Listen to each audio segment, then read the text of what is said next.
Thank you.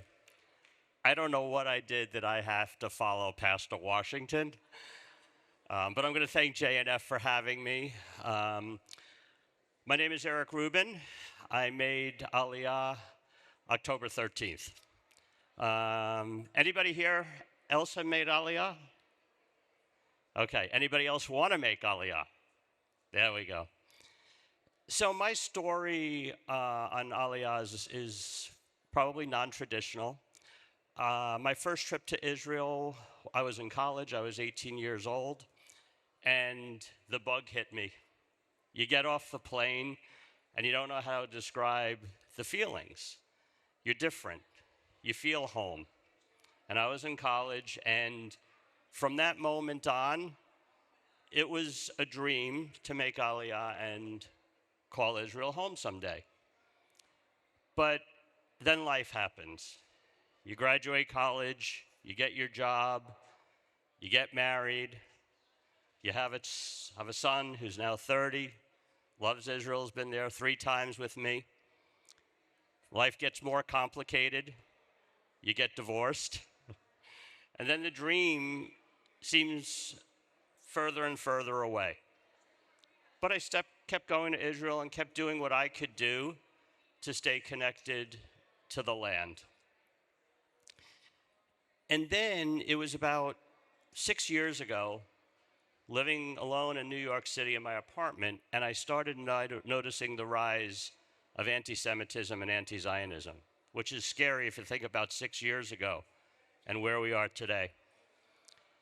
I wasn't married at the time, and I decided to leave my career in financial services to advocate for Israel and the Jewish people. And I started making more and more trips, going twice a year, 3 times a year, 4 times a year, 5 times a year. And in 2019, for the first time, I got to take my fiance, who is now my second wife, and she had never been before.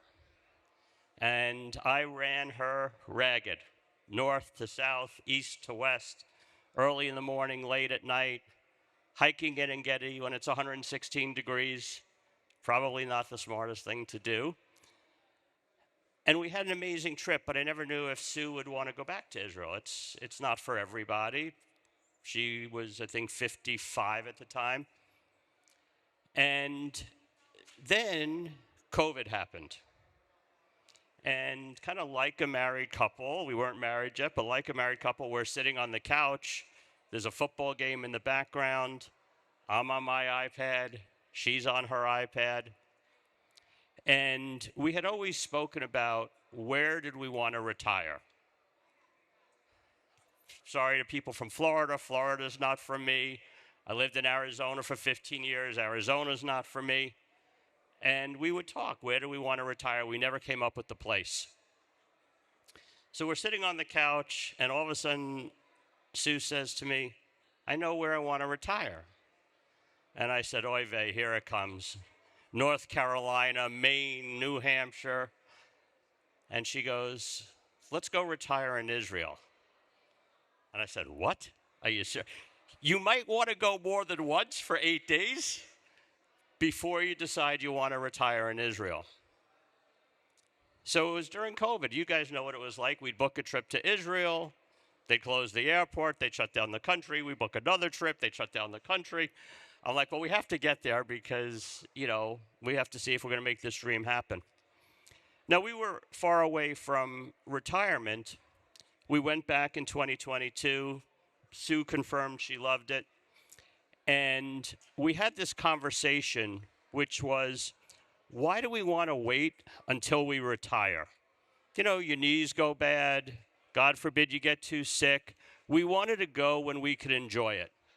So we decided in April of 2023, that we were going to start the Aliyah process. And we reached out to Nefesh B'Nefesh, another fabulous organization that JNF supports. If you decide to make Aliyah, please, Nefesh B'Nefesh was fabulous for us. And when we started the process, it was always a dream of mine, if I were to make Aliyah, that I wanted to get on an Aliyah flight. It's part of it. You know, you have everybody with you going to live, and you get off the plane and the balloons and the celebrations in your home with a whole plane full of people that are also going home. So we had a flight leaving New York October 30th. We were going to land October 31st and make Aliyah. And then October 7th happened. Now, we were supposed to move in a couple of weeks. And, you know, of course, my mom and my dad and my brothers and her family, are you going to go? Are you going to go? Are you going to go? And probably like many of you, I spent every day after October 7th on WhatsApp, messaging my friends, seeing what's going on, watching the news. My wife was working from home, and it was October 12th. She came upstairs and she said, "Is anything new?" And I said, "I can't sit here anymore. I got to go." I said, "You don't have to go. 5 days into a war, but I have to go." And she said, "If you could get plane tickets, let's go." Now, I don't know how many of you were trying to get to Israel. Most people were trying to get out of Israel. But it wasn't easy to get a plane ticket because our heroes of the IDF were all rushing back to Israel to defend the country. So I would go to buy a plane ticket, and before I could even hit the button, it was gone. And I'm doing this, and I'm doing this, and I'm doing this. But also going through my head is, do I really want to take plane seats away from our soldiers who are trying to get home? Finally, I found 2 seats, and I grabbed them. Now, I backed into it. From the moment I hit that button and purchased the tickets, we had 40 minutes to get out of our house. We didn't pack. I threw stuff in suitcases. 4 suitcases just throwing stuff in, knowing we're going to have to come back. We still had our house. We still had our car. We still had our dog. We weren't ready to move. So I was living in Owings Mills, Maryland at the time. We rushed to the train station. We take Amtrak to New York.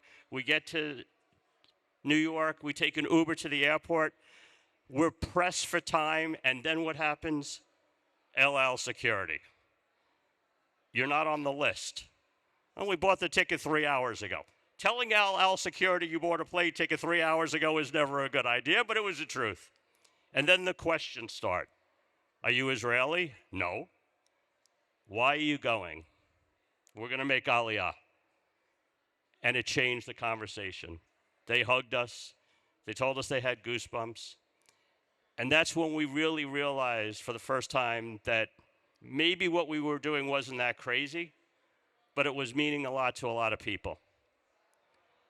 We got on the plane, and Sue said to me, "I'm sorry you're not going to get to be on that Aliyah flight."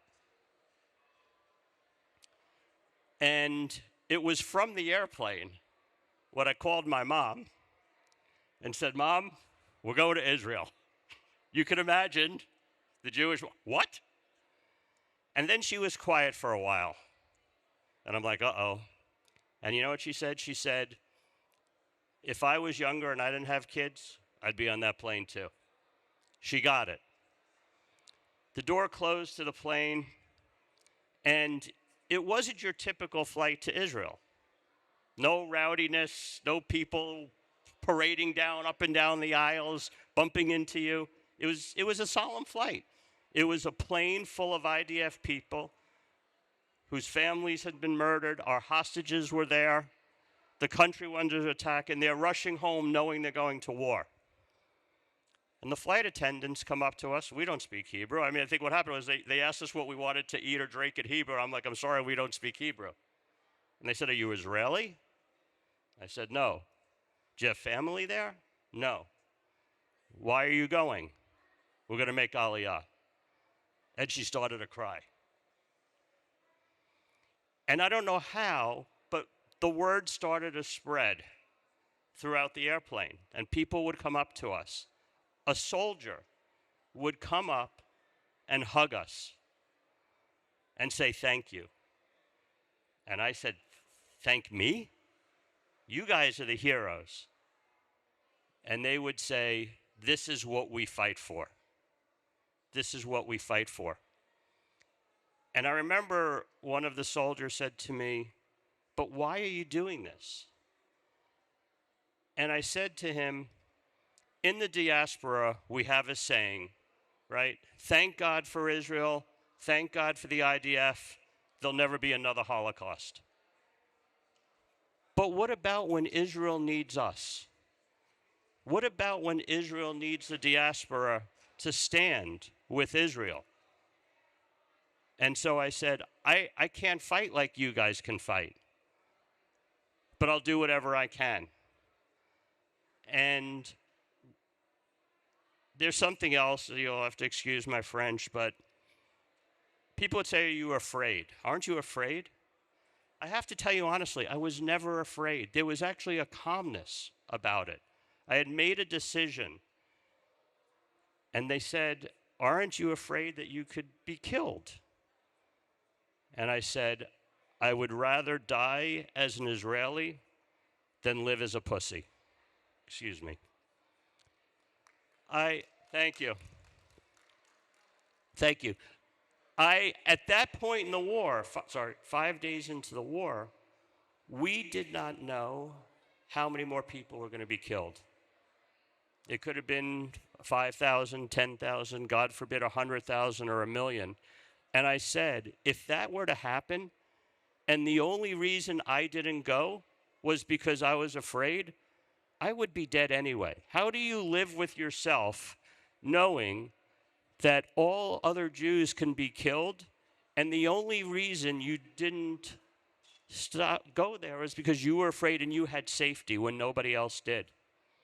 So for us, it was the best Aliyah flight you could have ever asked for. I didn't have the balloons. There was no one even, we landed. And I called my Nefesh B'Nefesh advisor and I said, we're here. He said, where? I said, we made Aliyah, we're here. He said, Eric, no one's making Aliyah. There's no one there to do the paperwork. We had already had our apartment. We went to our apartment. And he called us back. He said, Eric, if you could get to the airport in 2 hours, someone will meet you. So we hopped on a train with rockets coming around to go to Ben Gurion to sign our paperwork to make Aliyah. And I can't fight. I'm not brave. I didn't get to serve in the IDF.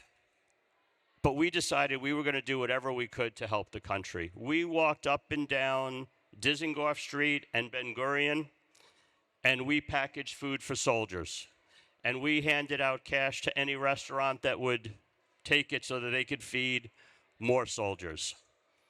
And then we probably became some of the oldest babysitters in Tel Aviv. Because what we started to realize was our friends were out in battle, and all my friends at that point, they were husbands serving, and their wives were home. 2, 3, 4, 5 kids.